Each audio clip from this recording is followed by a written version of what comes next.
total of 703 migrants crossed the English Channel on Sunday, the highest number on a single day since Sir Keir Starmer became Prime Minister. The Home Office said 11 boats were detected, with an average of 63 people per boat, taking the total for 2024 past 18,000. It came as 2 people died in French waters trying to cross the Channel, with others on board the boat understood to have been rescued and taken back to France. Officials said at least 18,342 people have arrived on small boats this year, heaping fresh pressure on Sir Keir to end the Channel migrant crisis. Responding to today's small boat crossing numbers, Shadow Home Secretary James Cleverly said, "Since Labour have ditched our deterrent, more and more boats are crossing the Channel with more and more people in them. They've sent the wrong signal, throwing the doors open instead of doing what is necessary to stop the dangerous crossings. The government's Phantom Border Command clearly isn't working. They need to get a grip and fast, otherwise the numbers will continue to climb." Andrew Allison, head of campaigns for Popular Conservatism, said, "This is the biggest arrival of illegal migrants across the English Channel since Labour took power just over a month ago." Despite promises from Labour to solve this problem, once again, nothing is being done.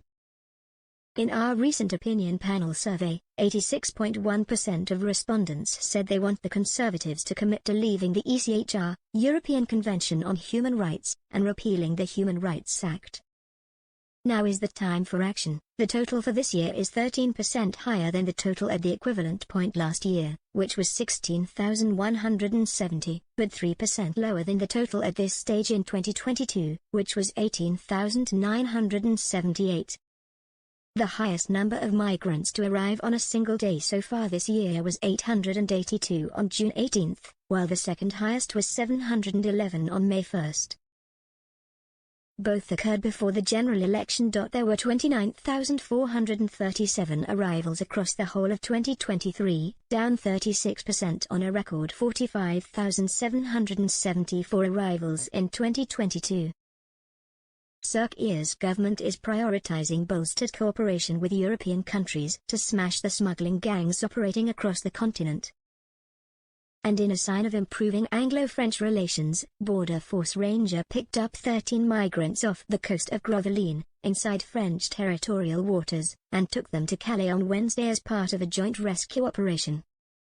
It was the first time a British vessel has taken migrants back to France. It follows months of diplomacy between London and Paris, this newspaper understands. Former Prime Minister Rishi Sunak raised the plan, codenamed Operation Windspire, with French President Emmanuel Macron during a bilateral call several months ago.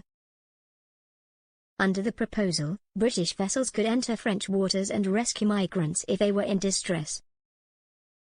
The plan was designed to minimize the threat of people dying in the Channel, and the Home Office had also drawn up plans to rent a new rescue ship from Poland. The agreement with France was conditional on confidentiality, the Daily Express can reveal. Under Labour's plans for a new border security command, more British investigators and spies will be based in Europe.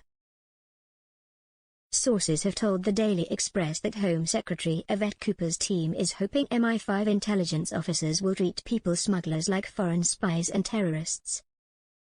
This could mean smugglers' phones are bugged and their movements traced, this newspaper understands.